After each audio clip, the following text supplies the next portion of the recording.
Welcome back, you lovely, lovely people, to our preview walk-around video for our Saturday the 25th of May sale, and it's now time for the bikes. Now, as you all know, my bike knowledge is small but enthusiastic, so I thought I'd bring in a heavyweight, a legend, somebody that knows about motorcycles, somebody that if you know about motorcycles, you will know. Some say he was on Top Gear for many, many years. Some say he is one of the most knowledgeable, erudite and articulate motorbike speakerists in the British Isles. All we know is he's called Steve Berry. I am. Steve, welcome. Welcome. Welcome to our little gang. So Steve, you are now our bike guru. You are going to do what I do for cars. Right. With bikes. You're going to walk around, and between us and the iPad, we're going to tell the lovely people at home that they can register to bid. You can see all of these bikes. If you're clever, you've rang that bell, you've liked and subscribed, and you're watching this on Wednesday night, which means you've got 2 days to come down and view in person. If you're very lucky and you come on Saturday morning, you'll meet Steve Berry. I might even sign your invoice for you if you buy a bike. What a thrill. I know. But you've got to remember, see, we all watched you on Top Gear. Oh, you're making me feel old. I'm 60 next week. Oh, yeah. You wouldn't think, would you? No, he looks good for 60. Every day of 80. Bikes keep you young. I think that's what we're learning there. So if you'd like to buy a motorbike, let's go straight in with this beautiful 1971 Seeley 7R. Gorgeous condition, this one.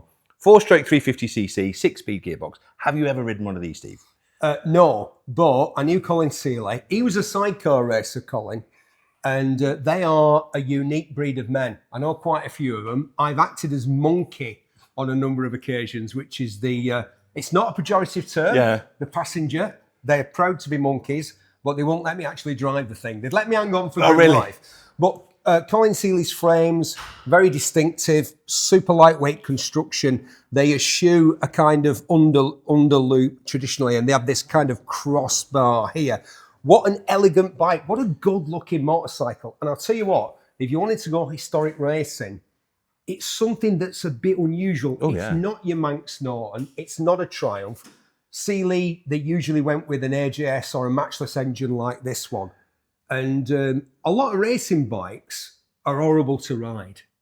They are, because they've just got one purpose, winning races. So there's no comfort, there's no real pleasure in riding them. This thing, it looks like, and I'll bet it is, a lot of fun to ride. It looks like a friendly motorcycle. It does, but what's bad about that? I mean, that is a 53-year-old motorcycle. Doesn't that still look amazing? Absolutely. Obviously, incredible restoration, had a lot of time, a lot of money spent on that. And you could buy that motorcycle for between £12,000 and £14,000. Yeah, because it's not from one of the famous makes. And that's where the bargains are, isn't it? You can get something. You know, if I had a Norton badge on the tank or an MV Augusta badge. Yeah, there you go. Money.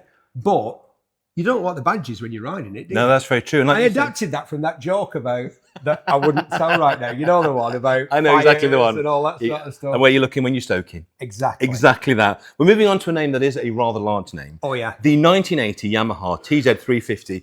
Beautifully restored, this one. Upgraded to a 350G spec. Again, a 6-speed box. Been in dry storage. We're very lucky here, Steve. We get a lot of ex-collection bikes. They've had the easiest lives in the world. They've just lived in air-conditioned rooms. Doing nothing, and this is one of those bikes, ex-collection. She's a honey, isn't she? Well, this is a legendary motorcycle, and it really reinforced Yamaha's position as one of the big players in motorcycle racing. Just about unbeatable in its time. So who rode these machines? Who were the heroes on these bikes back in the day? 350s, what era are we talking about? 1980, this is 80, one. So it's cracking on, but... you were at the height of your powers in 1980, absolutely. I was 16. What were you riding at 16? You'd have had your first bike, wouldn't you? Yeah, a Vespa 50 Special. There you go. And I'll tell you what, it was about as far away as being a powered two-wheel vehicle from this as possible. The Yamaha name in racing was established by riders like Jano Saarinen and two riders that, obviously I didn't meet Saarinen because he was unfortunately killed. He's a bit like the sort of... the Francois Sevier, I would say, of motorcycle racing. A young prospect, Jano Saarinen, who everybody thought was going to set the world on fire. Finnish rider, but unfortunately he died young. But I did meet two of the greatest, on numerous occasions, two of the greatest Yamaha racers, Phil Reed and Giacomo Agostini. And that would have been the sort of thing that they might have raced back in the day. But this bike was very, very popular on the sort of club and national series racing scene. And if you buy a bike like this, what is the current classic racing scene like? What is this eligible? Healthy. Is it good? Oh yeah, for something like that, absolutely. You could be out almost every weekend on something like that, and it would be super. It would be in the right hand, super competitive. I mean, people will say that. You know, I'll say that now when we're talking, and then people will go, "Oh well," you know, because the funny thing is, and we're going to move on to the Triumph in just a second, but some bikes that weren't that competitive in their period are now suddenly running up near the front. Interesting. Well, because all the secrets are out in the open now. All the tuning tweaks. Yeah, all the tweaks are out in the open. All the modifications are available to everybody. So bikes, it's the same with historic cars, isn't it? Bikes that back in the day were run-of-the-mill are running up at the front with perhaps a younger, fitter, better rider than some of the legendary bikes that are wobbling around at the back with an old man like me on board. I bet you're still quick. So that's a good one. That's going to cost you $7.5 to $8.5 grand. So you could do what Steve said. You could enter it in classic motorsport, or as it has been for the last few years, leave it in your collection. Just look longingly at it, perhaps with a whiskey, as you sit there admiring it. It could have many lives, that bike, couldn't it? Many lives. You'd want to ride it. I think so. I think it's a shame when they get tucked away, but they are lovely things to look at. We have a lot of bikes. We come from collections and go to collections. Right, 2017 Triumph Trident Rob North Replica, the reproduction of the 1969 F750 factory race bike. Tell me the story of this lineage. I wanted to put on a race at the... Is it defunct now, Rockingham? Has it actually It's a big car park now. Yeah, it's still there. Car park, but it's still there and it might come back. I think you can still run on it, you know. Yeah. What makes me laugh is all the people that built houses next to a racetrack and they said, my house is next to a racetrack. Yeah. Funny that. Those people keep making a noise. Yes, how dare they? Noise at the racetrack. I put on a race that matched these bikes. Yeah.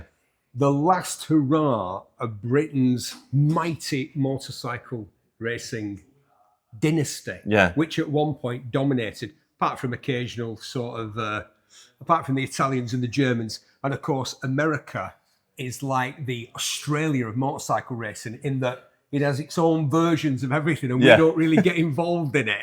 And then they'd say, oh, we're the world flat track champions. You know, like they say the world baseball champions or the world basket or whatever it is. They don't know. Well, only you do that. Exactly. It's the only sport that you've invented. But Rob North, where does he sit in the canon of motorcycling? Yeah, right at the top. And right now, this sort of bike is super desirable for all sorts of historic events and parades and stuff like that. I do like the Trident as well. Very distinctive 3-cylinder engine. Sounds lovely. Yeah, unique. Yeah. I mean, I love a V-twin. That's my thing. I love them. Harley Davidson, Ducati, a twin anyway, a Triumph, a BMW, whatever. I think a 2-cylinder is the greatest engine ever put in a motorcycle. But you take a triple. I love a triple. They do sound good. Yeah, the triple with the ripple. I love it. And that's obviously a reproduction, so you get all the fun of an old-looking bike, but it's basically a 2017 machine underneath. Yep, and it's got Maxton suspension, front and rear. I had... Great parade bike potential, we would say on that one, don't you reckon?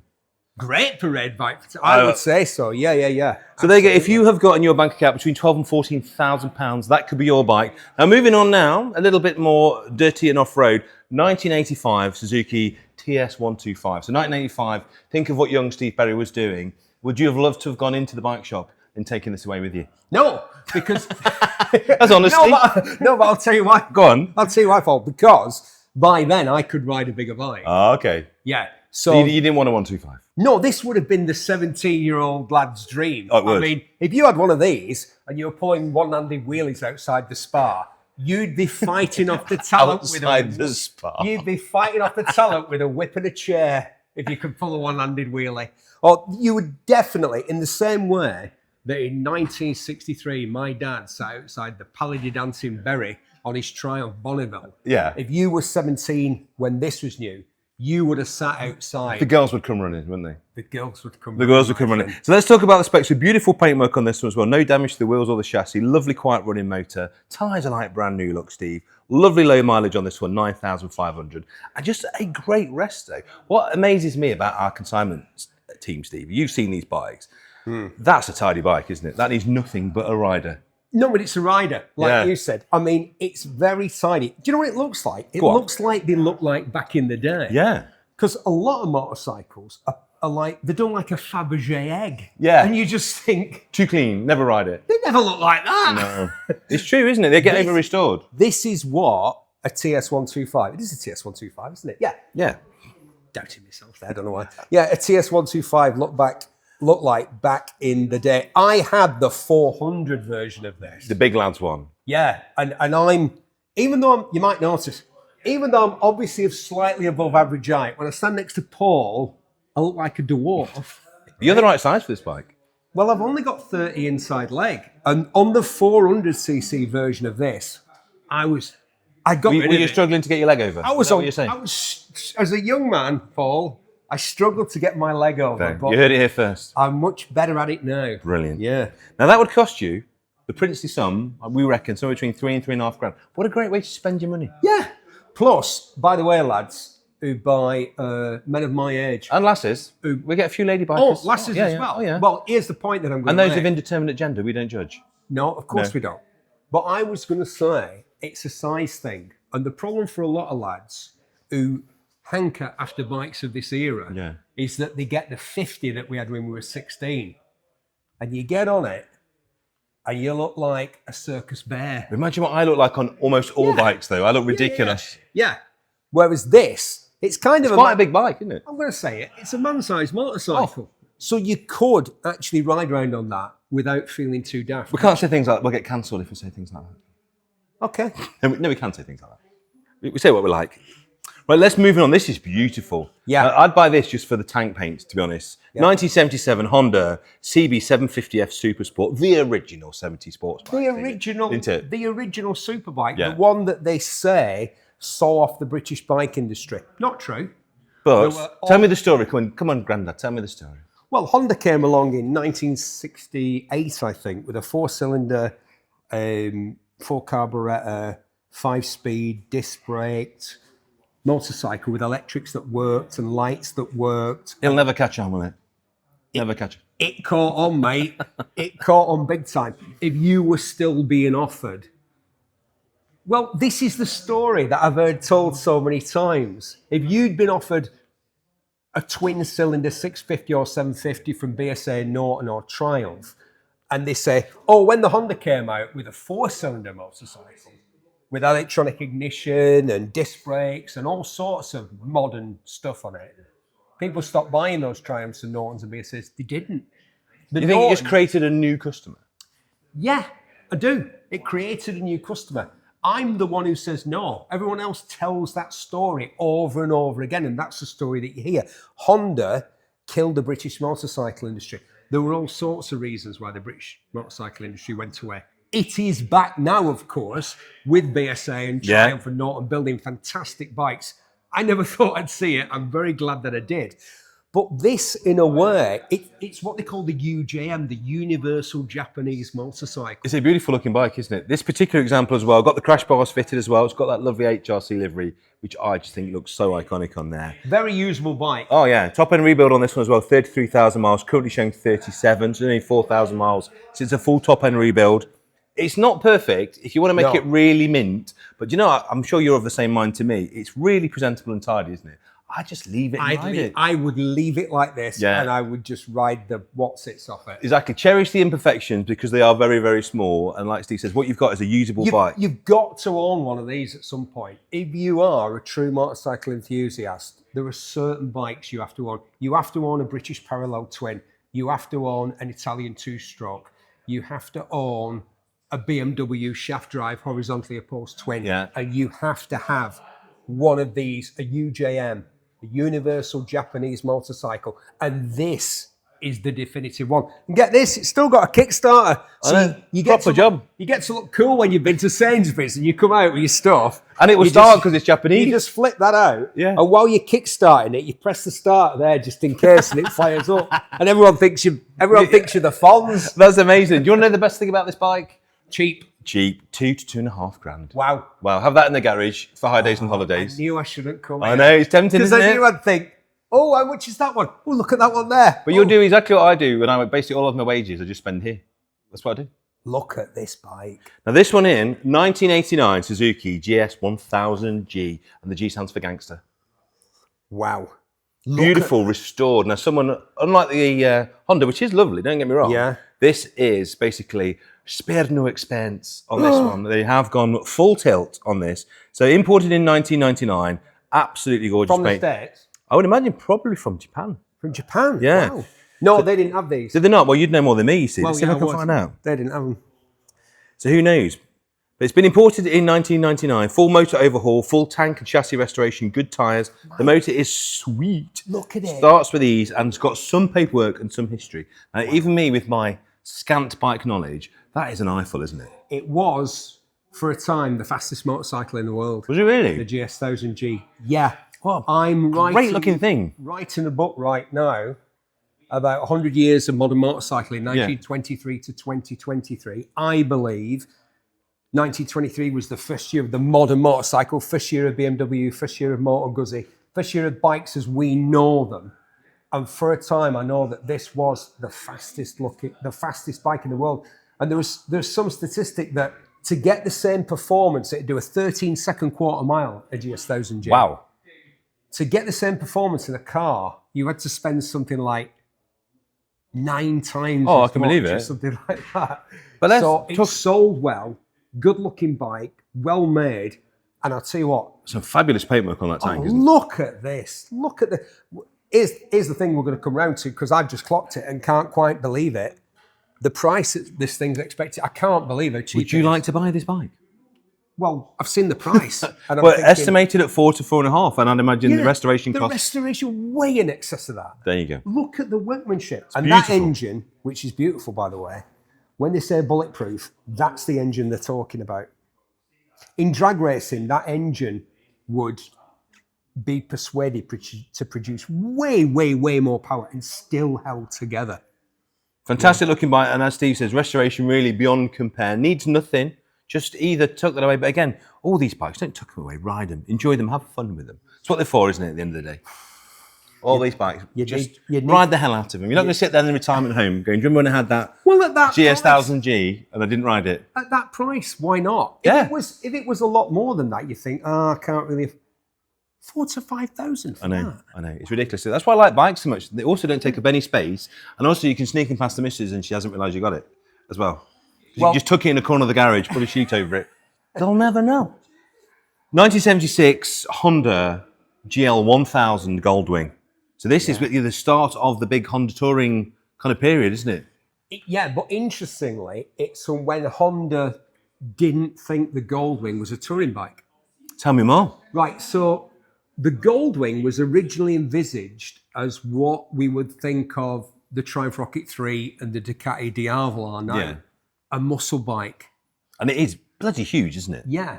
It was only when... And Honda are very good at this. Honda will put something out there, and if the customer decides it's for something else, they'll just go with it. Yeah. So Honda put out the Goldwing thinking it would be a muscle cruiser.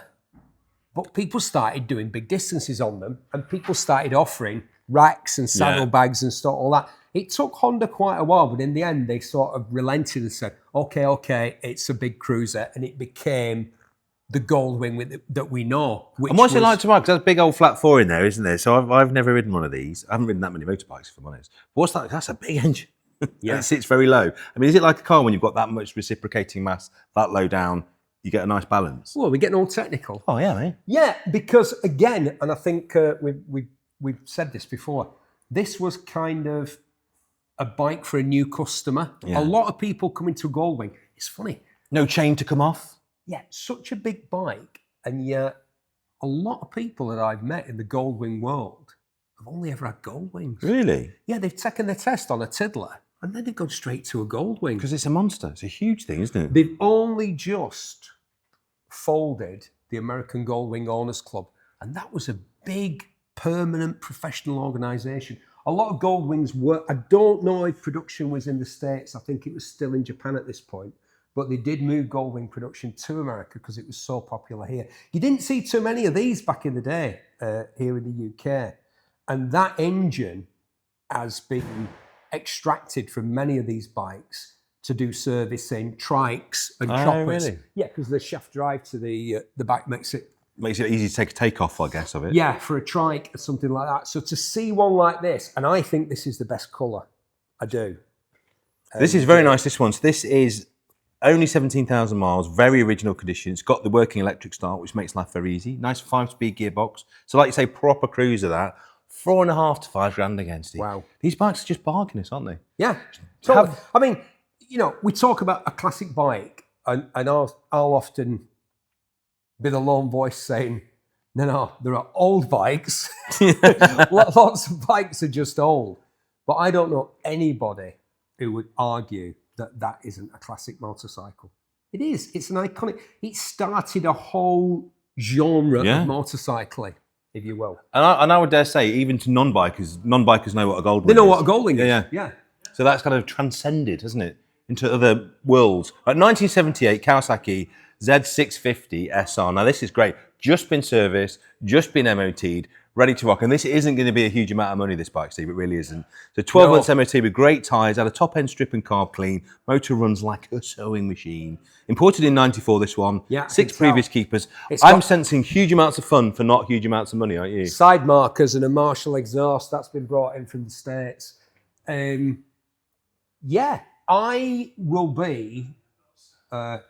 well, people watching this on Saturday. What day They're watching it tonight, Steve. Wednesday night. Well, tomorrow I'll be at the UK's premier custom bike event, Bike Shed at Tobacco Dock, Wapping in that London. Would you like to take this with you? It's exactly the sort of bike that would fit in there. It's the sort of bike that a new breed of enthusiasts is taking, buying cheaply, as this bike is, and then personalising it. Yeah. And so bikes like this, which at one point, to be honest, Paul, was landfill. Yeah. People are seeing an opportunity to put their personality onto it, to alter it, to change it, to modify it, to customise it in a way that you can't really do with a bike that you just go and buy out of a dealership. It's all kind of modular and electronic, and the wiring loom's more complicated than Stephen Fry's whatever.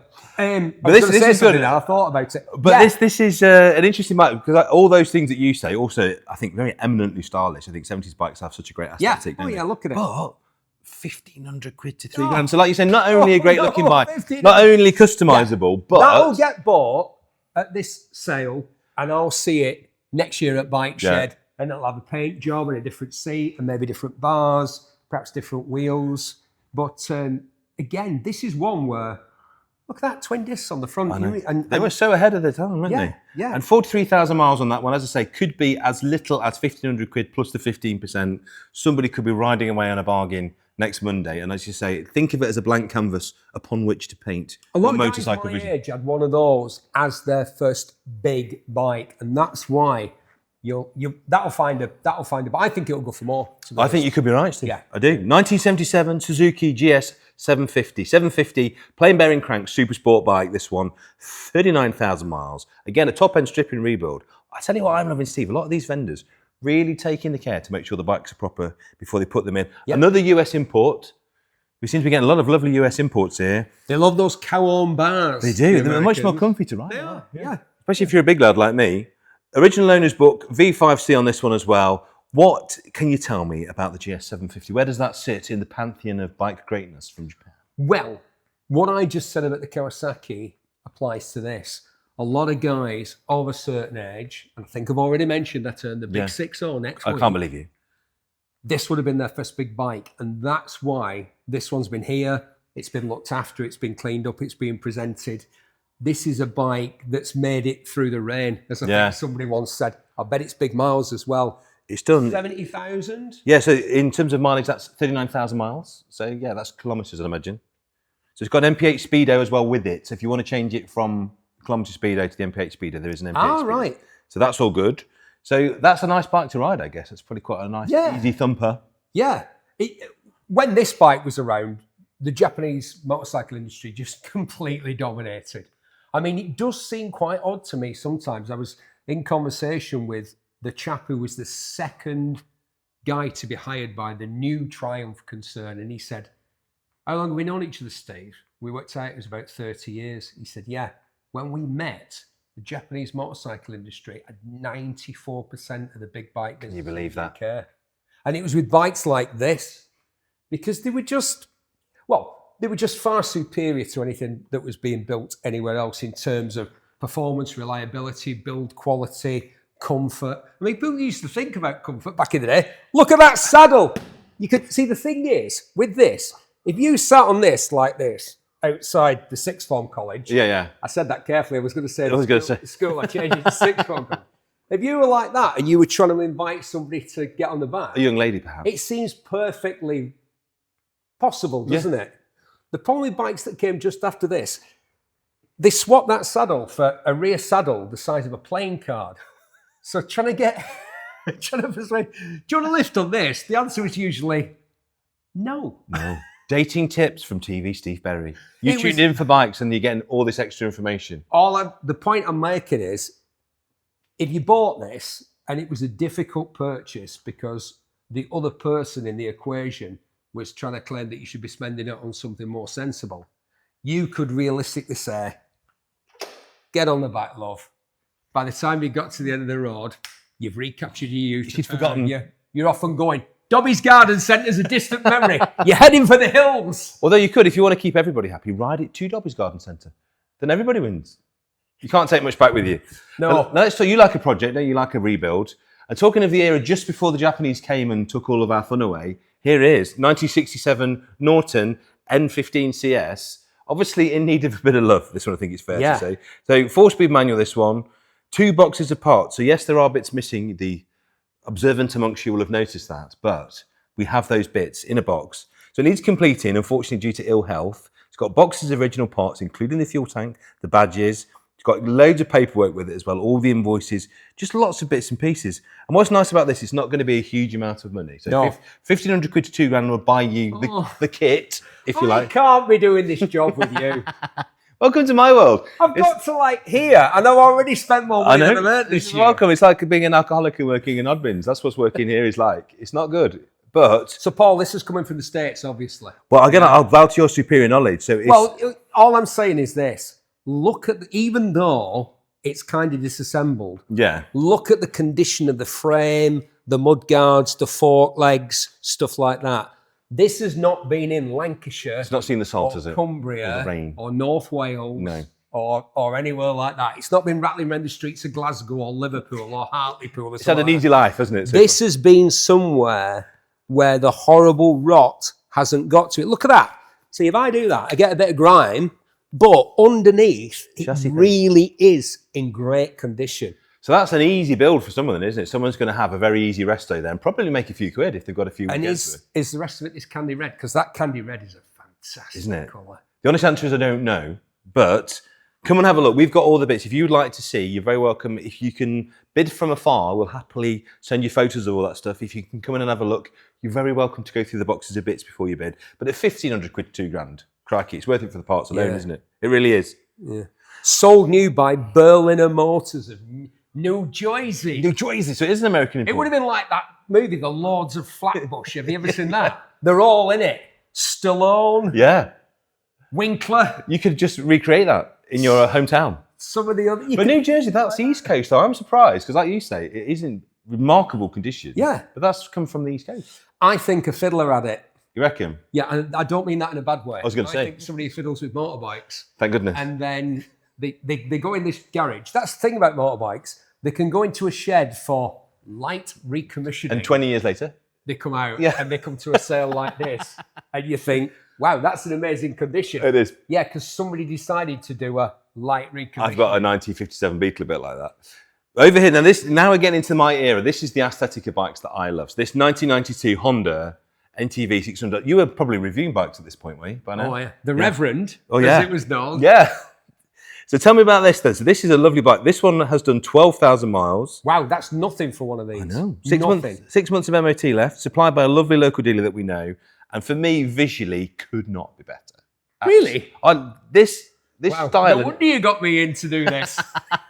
I think that looks great. Do you? I do. I've got one. Have you? Yeah, I bought it for a cheap bike challenge. You know the sort of things that people like us do on telly programs. We bought one of these, mate. Back in the day, I'll tell you what, right? This is a classic. And people say, "Oh God, Barry, it was like a get you to work bike. It was a courier bike. It looks good. But this is, and I noticed that other people like us have started saying this and started using this expression. This is peak Honda. You know when people say like, "Oh, the W126 is peak Mercedes," or the BMW E34 is peak BMW in cars. This is peak Honda. Honda were at the height of their powers when they built this. This is nice. And as an everything bike, this is an everything bike. This is a bike that you go to work on. Yeah. That you go for a whiz up into the hills to the tea shack on a Sunday afternoon to get away from the wife. Sorry, are you still allowed to say stuff like that? You know, it's fine. Right, okay, it's okay, I'm old. Yeah, just right, also go to your target audience. That's the thing. Target audience. Yeah. But what I say is this, in the same way that Lambrettas have become massively collectible. Oh, yeah, big time. Hugely. Because that was an everything bike. It was, you know, to get you to work, leisure, pleasure, work. That's what this bike was back in the day. And so for me, it makes it a classic. And I bet these were used to death. Well, let's be fair. This one has got a few little dents on the tanks, a few little chips. But what I love about this, still here. It is. It's usable and it's going to be used. And this is the best thing. What's the two best words in the auction canon? No reserve. No reserve. No reserve. So, no, it's almost reserved there, isn't it? Reserve. No Revere, no reserve. Reserve. So you tell us what you think this bike is worth. And as Steve says, probably one of the most usable, fabulous, everyday hack classics. Yeah. That you can just have an enormous amount of fun. Classic. But it is a classic. It is. Honda have never made a better do-everything bike than this, the NTV650, to give it its... So you will buy that for low four figures and you could ride that till the cows come home. And like you don't have to be too precious about it. No. So there's a fun way to get around. And if you were looking for, I guess, first classic bike, start perfect there. First classic. Start there. Like an MX-5. That would be the equivalent of a car. First classic, a Honda NTV650. Super hack. Now, moving on to this, we're going from one extreme to the other. So careworn, we'll call that, with a few chips and dents. Is that what you say in this business? Careworn. You don't say shed. You say careworn. No, because it's nice. It's in lovely. It's got a few little chips and marks, but that's just all part of the character. Other end of the scale, minted out of its tree. This one. Yeah, absolutely. So 1986 Suzuki GF250 restored to the highest standard. I should now defer to my learned colleague, Mr. Steve Berry, to pass his judgment on the quality of the work. I don't think we had these in the UK. I don't remember them. And at the time, I think... It was 1986, you're probably in the pub. Well, I was the assistant editor of Which Bike magazine, which was perhaps the dullest job in motorcycle journalism, because it was just basically listing every bike that was for sale and getting the same side-on black and white photograph from all the manufacturers. Do you not remember this one? No, this could have been Japanese market only. I mean, we do have a lot of JDM stuff in. Now, this is nice. So fresh service, very clean, lovely bodywork on this one. Runs like a dream, starts on the button. Got lovely tyres on it as well. Just had a new battery. So again, nothing to do, really. Just look at it, polish it, ride it, enjoy it. Twin over a cam. 4 cylinders. Is it twin or 4 carburetors? Wow, what a complex piece of kit. I know, especially for... It's like a little jewel, isn't it, though? It's like, yeah. £2,500 to £3,000, and that could be sitting in your garage. It's got a red saddle as well. Everyone knows a red saddle is cool. Doesn't that add 5 horsepower, doesn't it? Red saddle? Yeah, and it's fully floating. Yeah. And who doesn't like a full floater? Yeah, particularly if you've had a lot of fibre. Definitely. So £2,500 to £3,000. People are going to go, oh, they sold those in the UK, Barry. You know what you're talking about. There were a lot of bikes that came in. And also, it was 1986. You were drunk. You can't remember? No. Were you not? No. How old were you in 1986? 21. Yeah, you'd have been in the pub. Yeah. Don't give me that. 1976, just a mere slip of a lad. The Yamaha RD400, lovely original bike, this one. Are you feeling this one? Well, I'm doing this. We're not worthy. Right, I'll tell you what happened. I was 10. Yeah. And we lived on Moorsley Street in Bury, Lancashire, next to the memorial, which people who come to Bury say, why is there a torpedo on a plinth in the middle of Bury?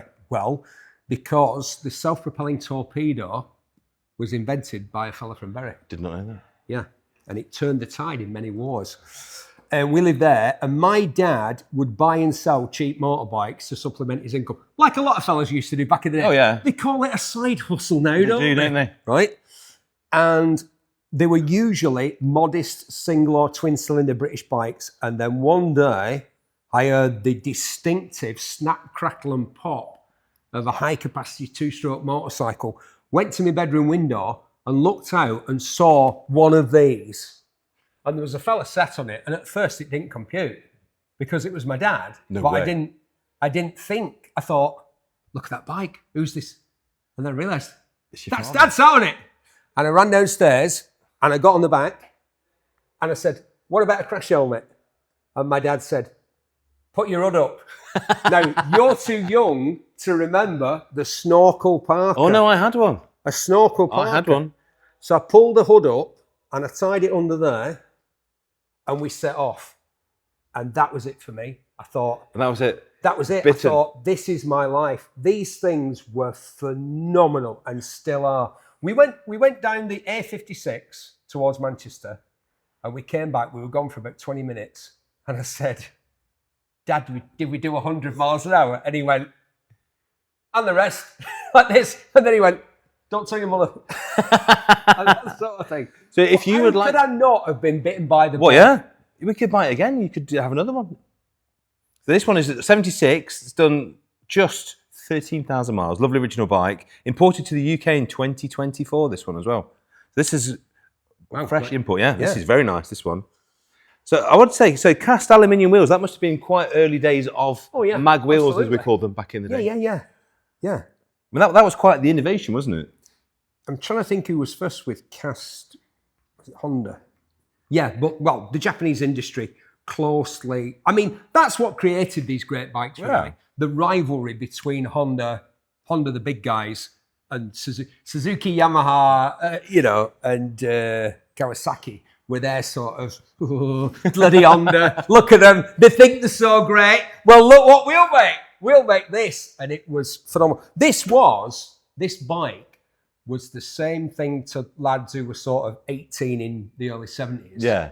As the Bonneville was to my dad's generation in the late 50s. Is that pivotal? It was the bike. I mean, the car equivalent of this would have been a 3-litre Capri. Wow. A working man's... Proper hairy-chested machine. Yeah, absolutely. A working man's performance machine. And to me, they've got such an association from that memory. And do you know what? My dad barely remembers having it. I said to him, Dad, do you remember that yellow... And it started your career. Yellow Yamaha? And he went, Yamaha? I said, yeah. And I told that story I just told, and he went, oh, yeah. He said, and he went, I preferred my Norton. And I thought, yeah, you would say that, wouldn't you? It was awesome. But this is nice, because this is largely original. So it's saying here, great basis for restoration. I think I'd just recommission it again on it, wouldn't you?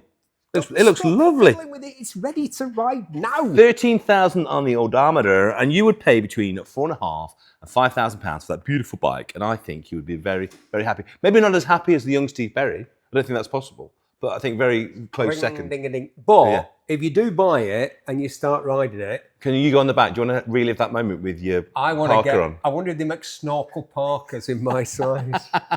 People think it was like, for some reason, when you put the hood up, there was also a bit of it that came out here. It came out. It was like Kenny from South Park. That's what it was, yeah. That's a snorkel parker. Yeah, it really is.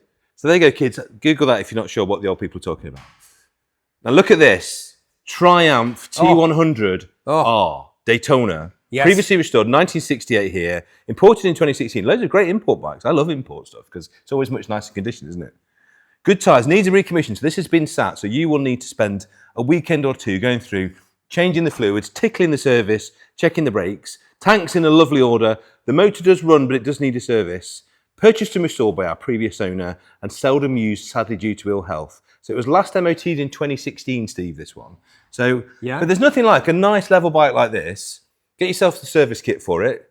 Took yourself for the decent radio show or podcast on in the workshop. And there's a couple of decent nights, isn't there? Maybe get the lads round. Yeah. And you just tickle it up and then you've got a beautiful bike. Do you not want to watch Baby Reindeer? No, the lads coming round tonight. We're just doing some jobs on that Triumph.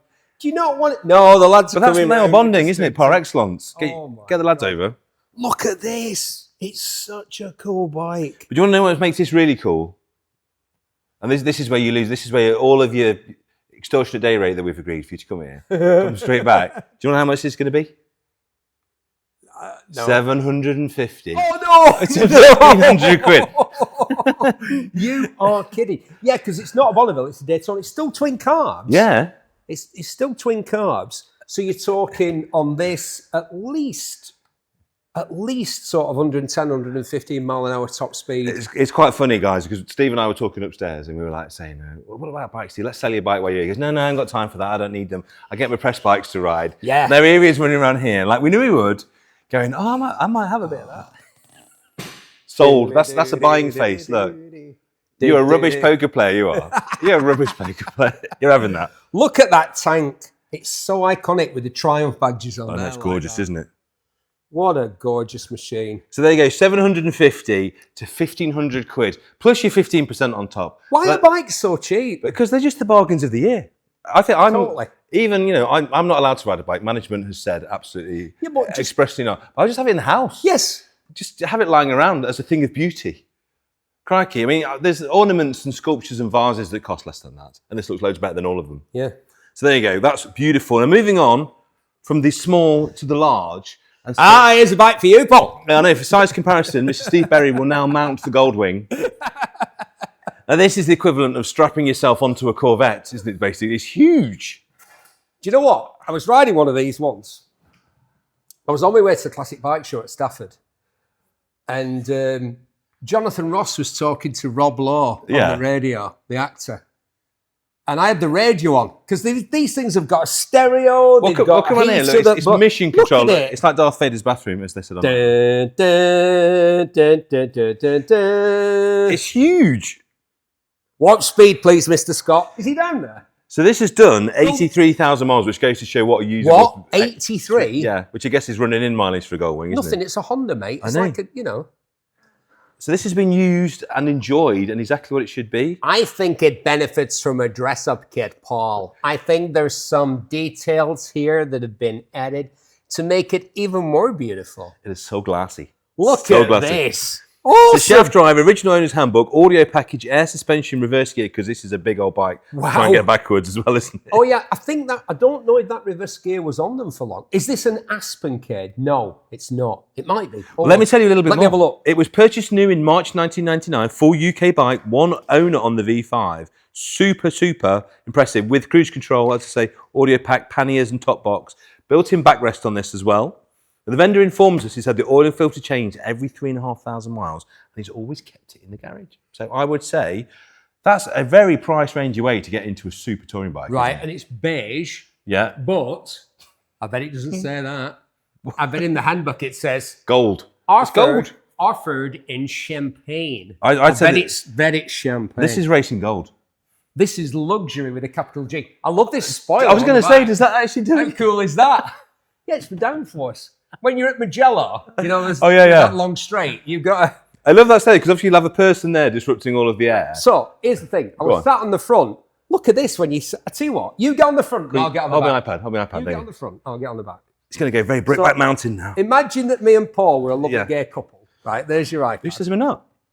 And then we were going somewhere. Yeah. Would you shoulder massage me while I was riding? Look at that. Right, so if you're on the back of this. Yeah. Look at that. Is that your microphone in your pocket? Yeah. Okay. I am pleased to see you. Okay. Yeah, how cool is that? That's very cool. But look at that, even on a Goldwing, which is the biggest bike in the world, look how long my legs are, look. I'm too big for motorbikes. That's what we've learned over the years. Is Mrs. Paul going to see this? Oh, yeah. But isn't that comfy? You could ride a long way. Fantastic. But I'd want to sit on the back seat to get the leg room. If there's ever a kind of, I'm not sure about going on the back of a motorbike. Put them on this. Put them on this. You I don't know if you could be more comfortable on a motorcycle. No. I mean, I know you're a little uncomfortable right now, but that's for that's nothing to do with the motorcycle, yeah. Right, who's getting off first? Well, yeah, I'll let you go off first. Go on. Age before beauty, go on. When one of these goes over, it goes over. I bet it does. I bet there's a small seismic occasion, isn't there, when it goes over?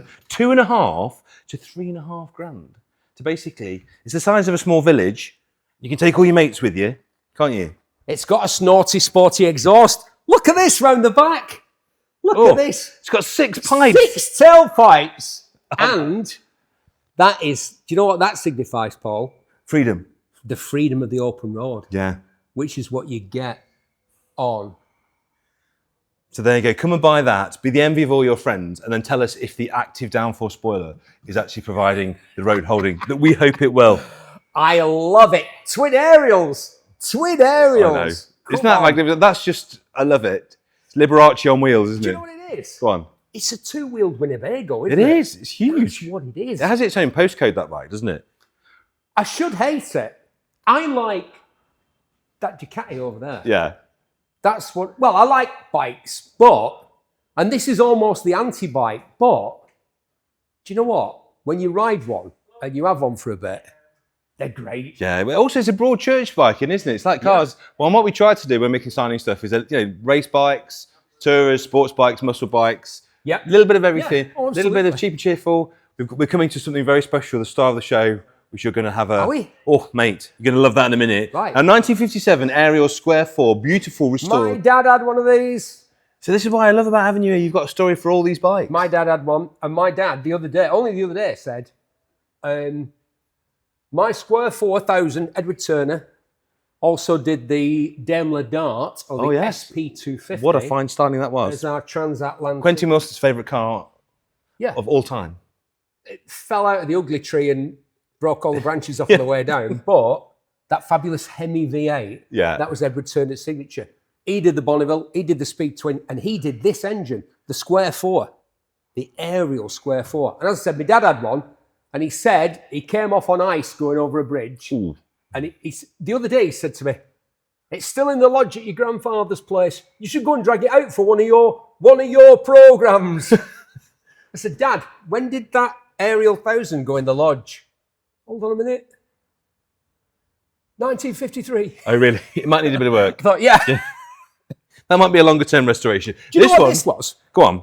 This was like the Goldwing. Oh, was it? From the 30s. A Caruza. Yeah, well, it was a big, torquey, powerful motorcycle, often equipped with a sidecar or mated to and sidecar. And I'm looking to see if this one has at some point in its life had a sidecar attached, because a lot of them did. But while you're looking, let me tell you, so restored to a lovely standard, this one. Only 2 former keepers, Steve, as well. 2? Yeah, believe it or not, since 1957. Updated electrics. Now, our team say could do with a service and a recommission. So if you're going to tuck it away, leave her as she is. But if you want a rider, which I would suggest that you do, spend a little bit of time, a tiny bit of money, full service, do the brakes, recommission her, get her ready for the road. And that would cost you the princely sum, Steve, of between £7,000 and £8,000. I think I'll go and drag my dad's one out of the lodge. Won't be as nice as that. I tell you, that Bugatti been in the harbour at Monaco, I thought. A long, long time. And that needed a lot of work. But it was a Bugatti, wasn't it? It was, wasn't it? Now, 1953, what were you doing in 1953? What? Do you know what my dad was originally when he left school? Get this. So I'm so old that when my father left school, he was apprenticed as a wheelwright. Was he really? Yeah. And he's got his apprentices box and all the stuff for like... What, for wooden wheels? Yes, for wooden wheels, No Paul. way. That's how a wheelwright night when he left school. That's ridiculous. Yeah. 1953. 1953. The Ariel Square 4. The ideal British classic project bike, this one. So let me tell you, 30,000 miles. American import in 2021, this one. Patinaed to perfection. Drew Pritchard, he would be having an apoplectic fit. Patina. He loved it. Patina. Most original. You would be the first registered owner of this bike in the UK, but it's not run. A bit like Steve, not run for many years. So what would you do to that bike, Steve? It requires a restoration. It says here, but I would be very tempted just to recommission and not restore. Well, apart from that my recent PB for 10K was 46 minutes and 13 seconds. That's impressive. At the age of almost 60. So just like this bike, I'm still ready to rock and roll and hit the highway. You've got the jacket for it as well. This is great. I love it. I do appreciate you coming in fancy dress today, by the way. Thanks for that. Patina is fantastic. Sometimes when they say patina, you think, it's a bit of a shed. Yeah. But you can tell this isn't. I wouldn't restore this either. I would recommission it with... What's wrong with us? Within an inch of its life, and then... A lot of my mates are in the motorcycle restoration business. Fair play to them. They're going to be going, oh, you won't restore it, would you, Betty? All right, okay. But, I mean, you do service, wouldn't you? You go through front to back and you do everything motive. Yes. But I think there's a charm and an appeal. And do you know what? These Ariels, I can't stop getting on them. They're great. He's going to buy a bike, you know. I would ride this Well, just exactly as it is. I wouldn't change anything. Look at the view that you've got here. Look at that. Just come and have a look at this, Fraser. Just look at this beautiful aged here. All this is gorgeous. And plus, you wouldn't be too precious about it either, would you? No. And at the time, did you know, Paul, that something like 3/4 of the horological instruments in the world came out of not just London, but out of Clerkenwell, where undoubtedly this Smith's clock was made in England. Beautiful. Yeah. When we ruled the world. That's a gorgeous bike, I have to say. That is a gorgeous bike. So as I say, you'd be the first British keeper. There's an awful lot to love there. £6,000 to £7,000. You can take that home. Me and Steve say, don't restore it. No. Recommission. No. Don't restore recommission. And just beautiful. Absolutely beautiful. Exactly as it is. Don't change a thing. Why are the Americans? Americans, thank you for sending our bikes back. Thank you for buying them in the first place, because you got Thanks us for looking after them. You got us out of the doo-doo by buying all our bikes and lovely sports cars. But thanks very much for sending them back to us, because you didn't really appreciate them in the way that we do. What a great... And they're in much better condition for you looking after them. Right, 1996 Triumph Thunderbird 900. Truly iconic bike. Even I know about this bike. Yeah. So obviously British Sports Tourer, lovely condition, HPI clear, supplied by a local dealer, liquid cooled cruising machine.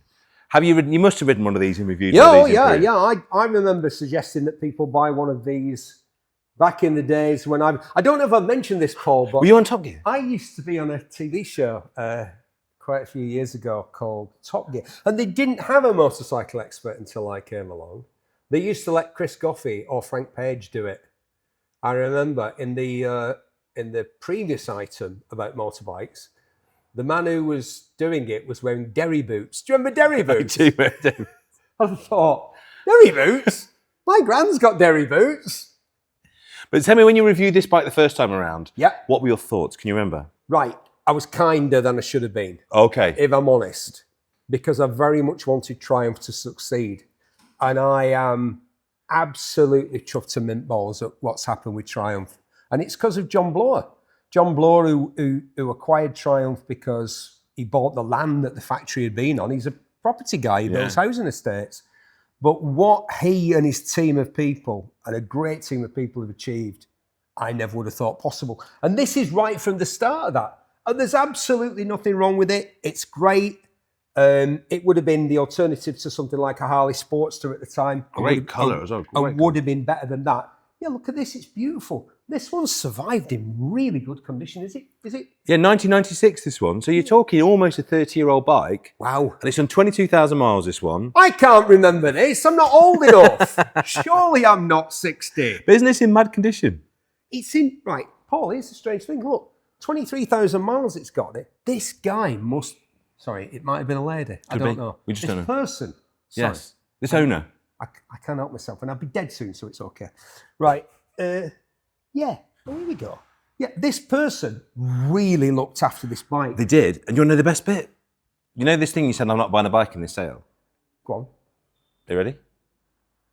1,000 to £1,500. Wow. Is the estimate on this bike. So if you're going out there looking at a Bonneville or the new Norton, which I'm very keen on, a CCM or a BSA Gold Star, the new breed of British bikes that are out there, and you think, I'd love one of these, but I don't think I can really commit that sort of money to a bike at the moment. 1,500 quid plus the fees, 15%, which is not a lot of money on 1,500 quid. The paintwork looks brand new. I know. You could be smoking that bike. 23,000 miles and it looks like a new bike. I know. I don't get it. Bit of 90s cool. And as Steve says, and that's a nice riding position. That's very relaxed and comfy, isn't it? You could ride that all day, I'd imagine. Yeah. It's like the original Thunderbird that, again, we sent to America, that was designed for America, built for the American market. The good thing about this as well, of course, is that this motorcycle was built in Hinckley, Leicestershire. Fine place. Rather than being in the way of modern manufacturing coming from all kinds of places. This is a British... An homogenous product. A British-built Triumph, I'll say no more. Yeah, made by the good people of Leicestershire. Because I don't want to bite the hand that feeds. Exactly. And 1952... Oh my God, now you're talking, There mate. you go. Norton Dominator, Model 7. Now this is only done, Steve, 700 miles since a very extensive / expensive restoration. So tax exempt, MOT exempt, of course, because she's such an old lady. What a lovely thing. Dommy. So the equivalent of something like a Jaguar XK. Yeah. In terms of motorcycling. Effortlessly beautiful, this, isn't it? It's just, it has, do you know what it has something? It has something that you and I lack. But we like a lot of stuff. Eh? It has elegance. It does, yes. It does, we will never doesn't have it? that. Yeah. And class and a timeless beauty. Which And we all, it's great. Well, yeah, that, you know, we might have that, but we're not elegant men. But we're the wrong shape. But this is the right shape. It's an absolutely beautiful motorcycle. Whoever restored this really knew what they were doing because they knew what to do and what not to do. And this is one of the definitive classics. Again, my father had one of these. I went to... Your dad had great taste in bikes. He did have good taste. Well, from farming stock, so they were always buying and selling things. Everything was for flipping sale. stuff. My first car, my dad bought it without asking me, told me he'd take it out of my wages every week, and then sold it out from underneath me to a doctor without telling me, and I'd reported it as stolen by then until I found out that it had been stolen by my dad who'd sold it to somebody. Did he give you the money, though? He got me a Mini. Oh, there you go. Which was great because it was a much better car than the Citroen that was my first car. He upgraded you. But he had one of these, and I went to visit I went to a motorcycle event in Copenhagen, and the guy who organised it just said to me, "Oh, just take that Norton." And I was like, okay. And because I'm from Manchester, I was like, well, okay, well, how do I lock it up? And he said, no, it's fine. Just, if you want to just, and I said, no, I'm not. Where are the locks? And he said, no locks, just, it'll be fine. So I then spent the day riding around in it, but I wouldn't let it out of my sight. Just in case. So we're riding round and round Copenhagen looking for a restaurant that had a table where I could literally sit there and eat lunch and also have one hand on this motorcycle because it was in this sort of condition. I remember riding it, we rode 2 up, and it was such a great bike to ride. Wow, Norton were absolutely at the height of their powers when they built this bike. Beautiful bike. In terms of racing and the road bikes that they built. Like I say, you know, the equivalent of something like a Jaguar XK. Stunning. In terms of a 2-wheel machine. But unlike an XK, you could buy that between 6 and 7 grand. Well, you wouldn't even get a bloody gearbox for an XK for that, would you? So there you go. That's a bit of a bargain. Now moving on to this, a touch of the James Bonds. Oh, here we go. There you go. 2003 BMW R1200C. This is the Bond bike, isn't it? The world is not enough, wasn't it? Where he the- had the remote control BMW 7 Series. This is the one who was doing all the wheelies and riding on the roof. And he had a lady sat on it, Lucy did. Lou, wasn't Yeah. it? I remember riding these when they were new, and I'll tell you what I did, which was silly. I was riding along on it, and I thought, wow, this is a custom cruiser, Yeah. but because it's been made by BMW, it's much better in the braking and handling department than, say, a Harley Davidson. Yeah. So I was going quite a bit quicker than I would have been on a Harley, and my foot was there. And I went round the corner and leaned this motorbike over as far as it could go.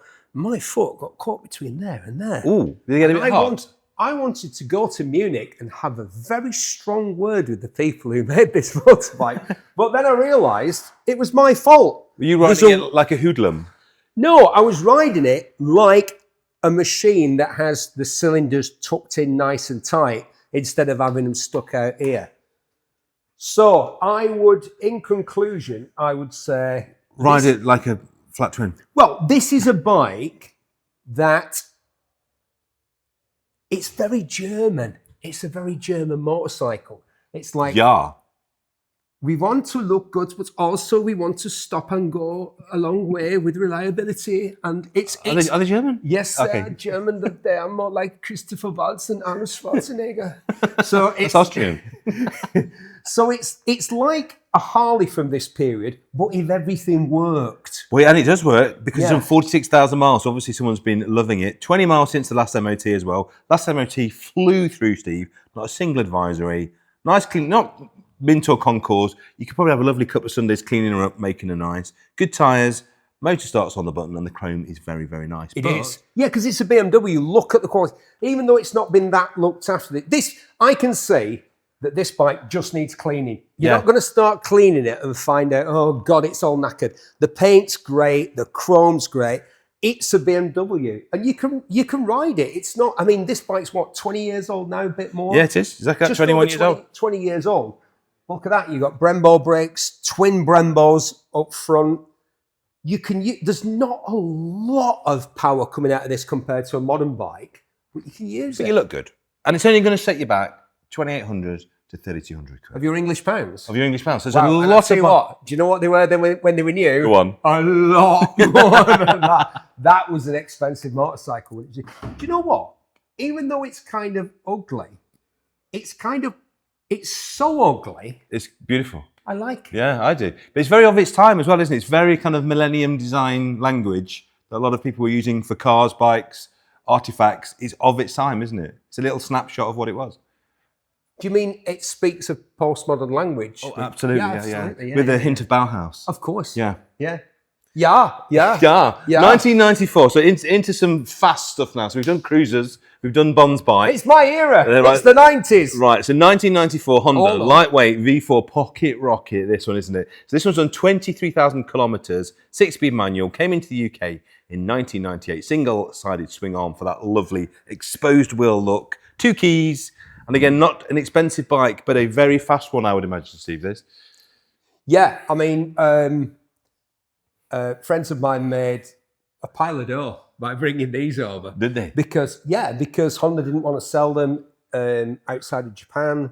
Some of these bikes like this, JDM stuff.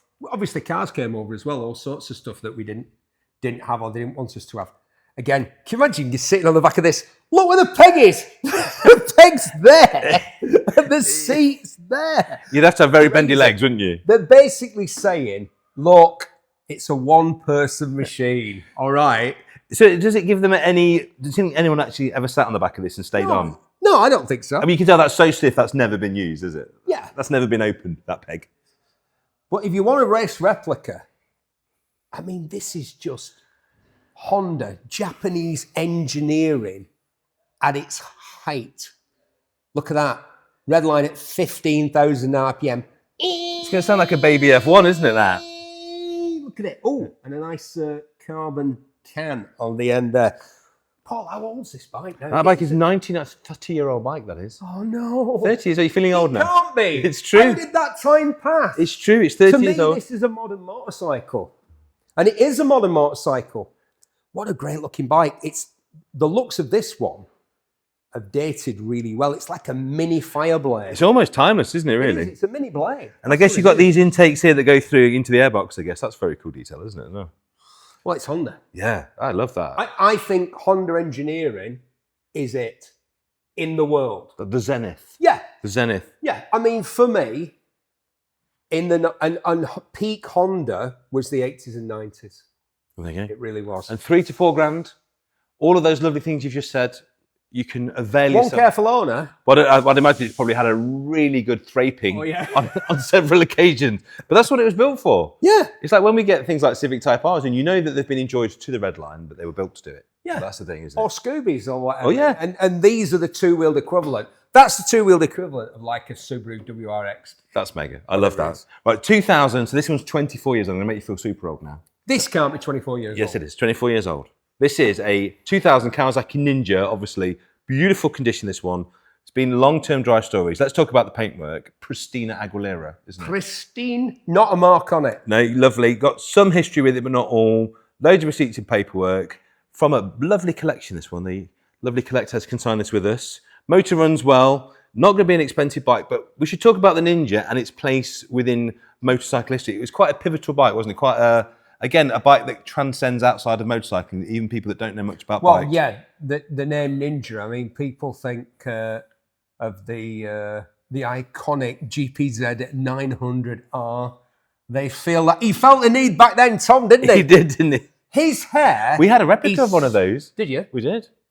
We sold it with a jacket as well. The jacket And with it all even the had- badges on. Yeah, and it even had all the stickers in the exact same place. We sold one of those about 4 or 5 sales ago. It was a very cool bike, actually.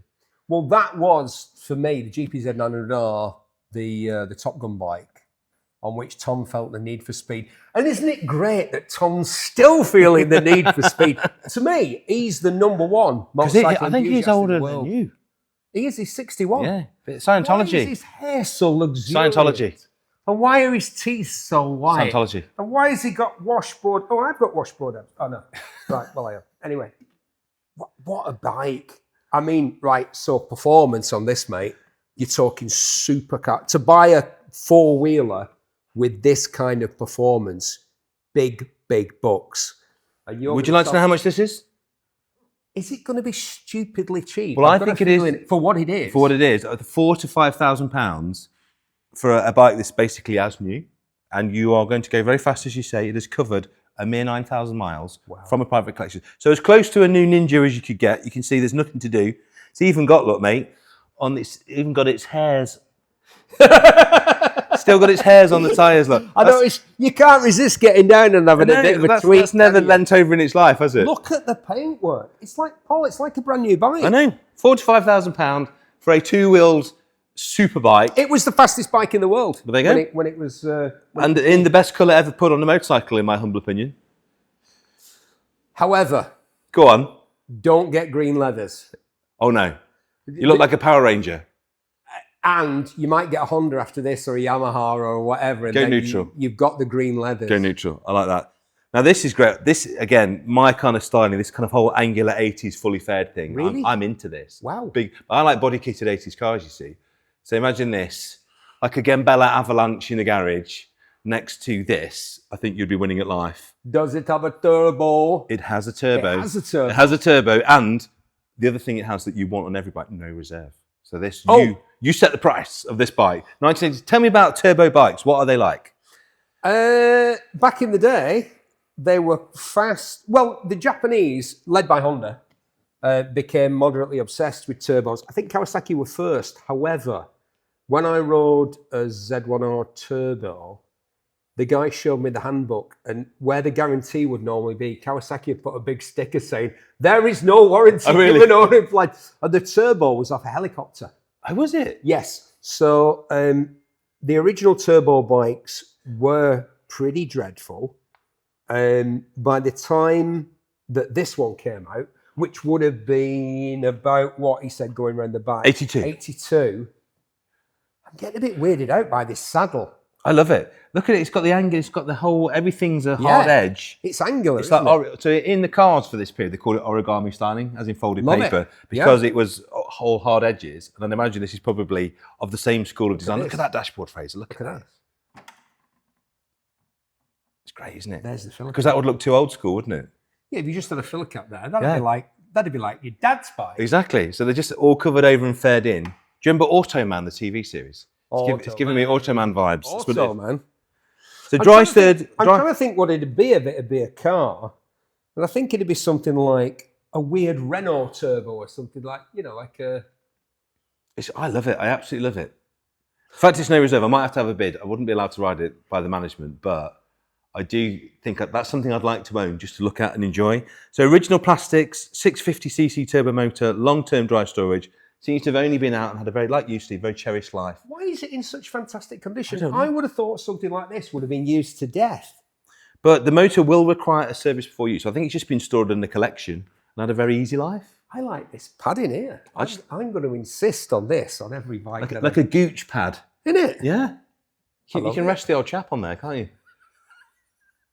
You let my dad out of this. Right. Right, 1988, come on. 1998, sorry, Ducati 916 SPS, the 996 motorbike. This again, even I know this is the Ferrari on two wheels, isn't it? You can hear the music, that Matrix, can't you? When the only motorbikes ever to be transported on a car transporter. Do you remember in the Matrix movie? And then they had the keys in them as well, if you also remember, because she was able to start it up. Yeah. And then break the straps by setting off. But what an iconic chase that was. Isn't this gorgeous? And isn't this, for me, one of the greatest motorcycles ever? I make you feel super old again. This is from 1998. Currently owned for 15 years. Been long-term dry stored, this one. Just had a cam belt service, Steve. All the carbon is beautiful. The motor sounds like she's just off the line. Rides perfectly. All original. No, hold on. On one of these, when you say the motor sounds like it's off the line, that means it sounds as though it's about to expire. Because, of course, they made a right old racket. Yeah, they do. It's not quite which is glorious. They make a glorious racket. This bike was so influential. This is the bike that made Ducati's name.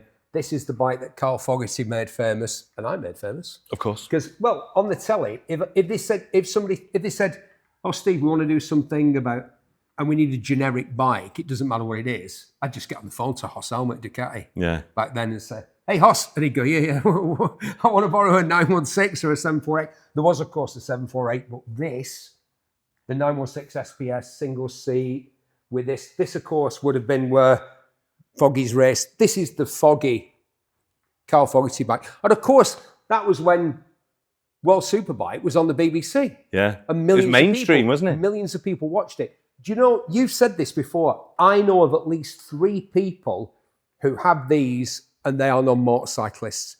They have this motorcycle. In their car collection. One guy has an alcove specially built in his house to house this bike with it beautifully lit and the whole thing. He doesn't ride. Yeah. He just thinks that this is the most beautiful motorcycle ever made. Well, I've got 2 mates. And I think he might be right. I think he could be right. I've got 2 mates with Ferrari collections. Again, don't have bike licenses, just have these. Yeah. Because it just looks right, doesn't it? Yeah, If you've got absolutely. a line of Italian supercars, this needs to sit next to This it. one's good. It is very nice. 16 to 80 grand. It is faultless. How much? 16 to 18. What? I thought you said 60 to 80. No, 16 to 18. You could own that beautiful motorcycle. We try and price them sensibly. The estimates are all sensible. We want them to go to new homes. 1988 now, Honda VFR 750 or RC30. RC30, baby. Come So on. homologation is the magic word Yeah. in cars, and I imagine it's the same in bikes. Yeah. Anything with a whiff of homologation is always Yeah. good news, isn't it? Yeah. Iconic. Honda's engine configuration, Honda's single-sided swinging arm. Honda. This is peak Honda. And I keep saying that, but in terms of homologation, Isn't it beautiful, this? it's not as beautiful as the Ducati. True, a different appeal though, isn't it?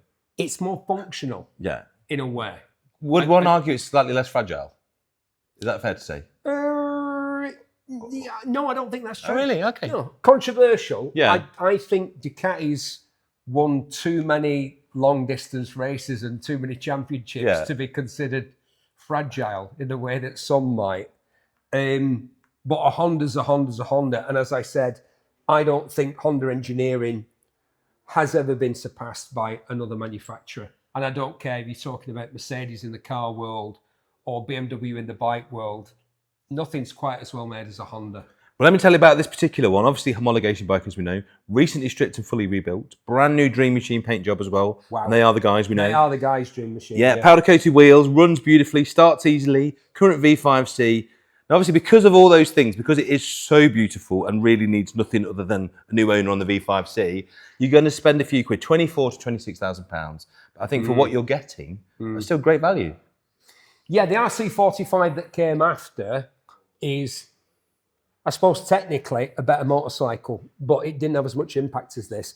This is where Honda really kind of, Honda is saying, yeah, we're Honda. Whatever you guys are doing and the upstart Italians and that Norton rotary business, winning races when it shouldn't have, they brought this out. Some of the greatest motorcycle racers of all time raced this motorbike. And, of course, the beauty of homologation is that manufacturers that really don't want to build these bikes for us, because there's no money in it. No. Mate. There's no money in a manufacturer building something like this. It's difficult. They should be just churning stuff out and having to hand build these things. Means we get to ride them. I remember riding one of these. I think the first one in the UK was bought by a snooker professional. Really? Yeah, I think so. It wasn't Cliff Thorburn, was it? I don't think it was Hurricane Higgins, no.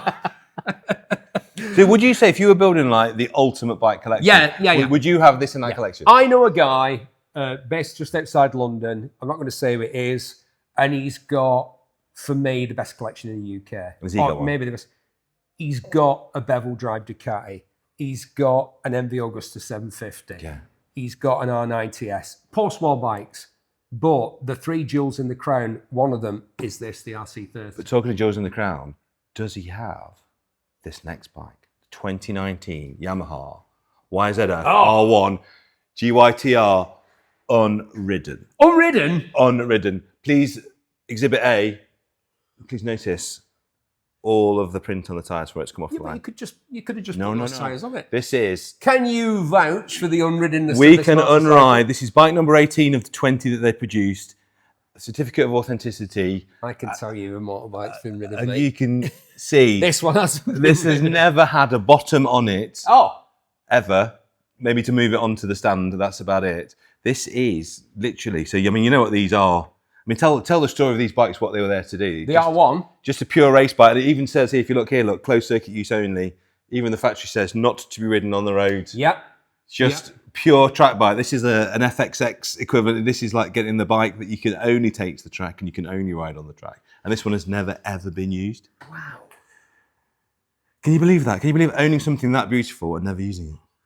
Yeah, because it's an objet d'art as well as being a motorcycle, isn't it? It's a beautiful thing. A pal of mine's got a first year R1. Yeah. And I just have flashbacks to when they came out. I'd had the 3 Yamaha race replica, the big litre plus Yamaha race replicas up until the R1. But the R1 moved it forward. It really moved it forward. A Yamaha, there was nothing to match it at the time. This is as close, I guess, that Muggles to owning a factory race bike will ever get, isn't it? One of the 20 that they made. So this has lived in collections its entire life. And I guess it's now destined to spend its life in collections, isn't it? I wonder if it'll ever actually be used or whether it's just... I guess you can't, because it's worth an enormous amount of money. We've estimated this at £75,000 to £85,000. Right. And I guess the second that you use it, you've devalued it, haven't you? Yeah, I think we should keep at least one of everything, just to remind ourselves of how great certain things were. But I think just one. And if we had to keep one of these, why not keep this one?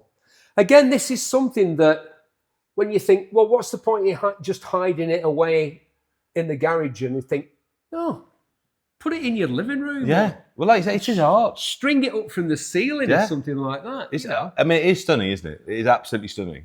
And Yeah. I guess with 20 made, it's not something that comes to the open market very often, is it?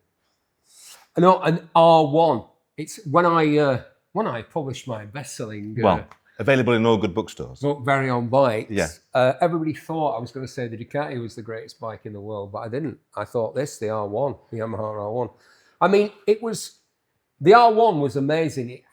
It gave Grand Prix motorcycle performance in a road bike. And the service intervals were like the same as they would be for like a rev and go scooter. It was like, how could you do that? That's what the Japanese do so well, though, isn't it? Brilliantly, yeah. And I'm, like I say, I think how many times I'm going to say how old I am, but I'm 60 next week. He's 60. I'm 60 next What are we week. doing for your birthday, by the way? What are we doing? What, me and you? Yeah, should we go out for a drink? People are going to talk. After the gold ring thing, I think that we've bonded. What I'm saying is, I grew up after the Great British Bike thing. I'm just old enough to have thought, oh yeah, Triumphs. Obviously, I've changed my tune, but as a kid, it was Japanese bikes to me, and it was that Yamaha RD, and then lots of Yamahas. I love Yamaha. I love the 2-strokes.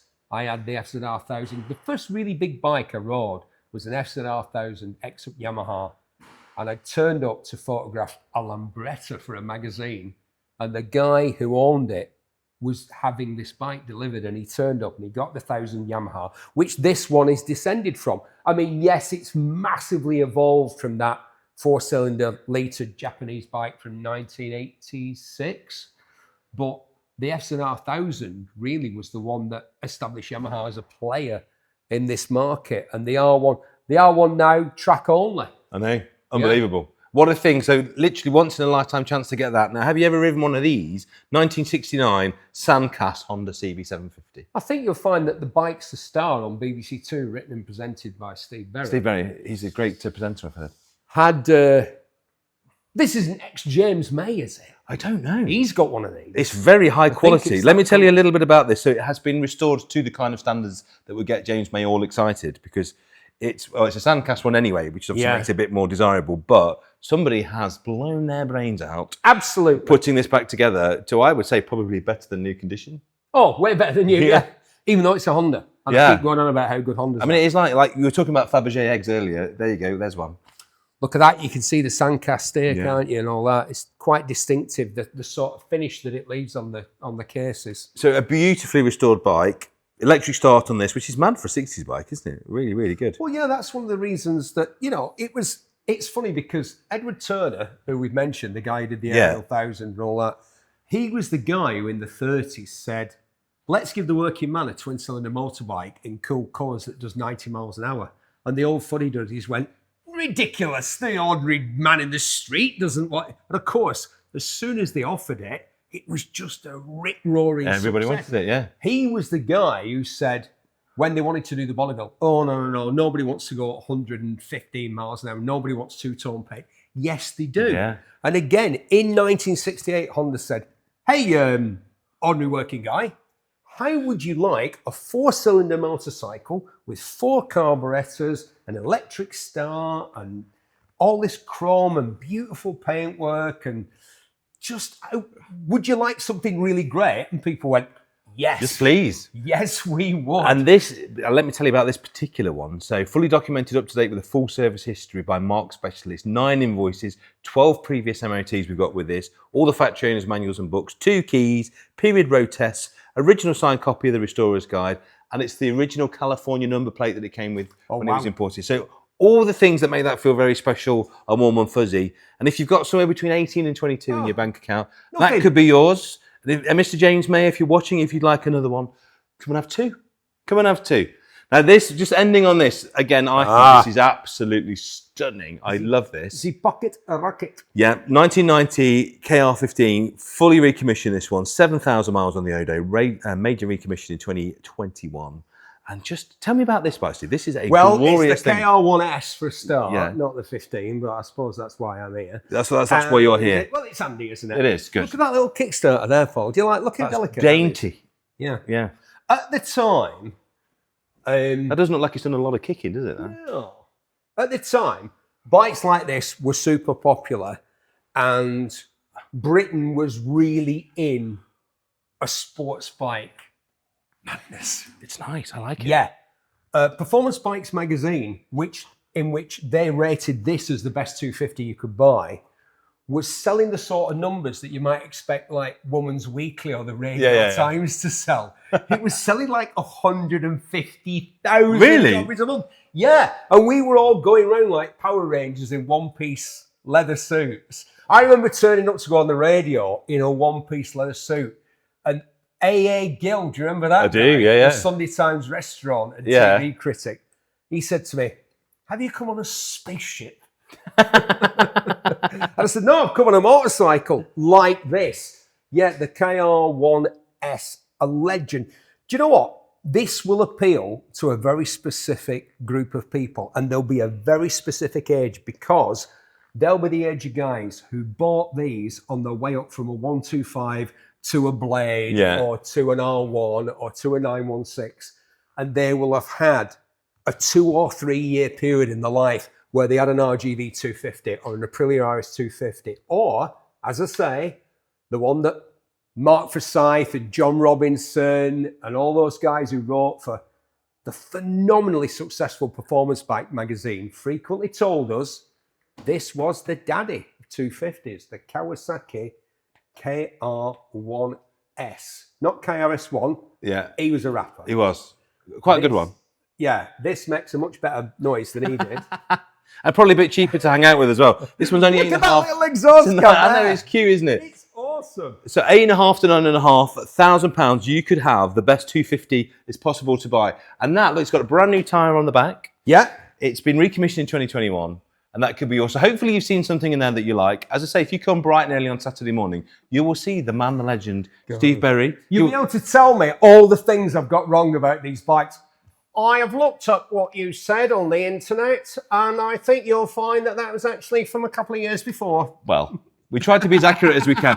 As with all these things, do come down. We've got 2 days of viewings left. If you've liked and subscribed, you've got 2 days of viewings. Come on Saturday, talk to Steve. Buy a bike. Exactly that. We're starting literally, some no reserve. Cheapest estimate is 750 quid. You have no excuse not to buy one, do you really? So there you go. Like, subscribe. Leave us in the comments what we got wrong. Leave us in the comments what you'd like to see. And Steve will be here Saturday morning. I'll be here Saturday morning. See you at the auction.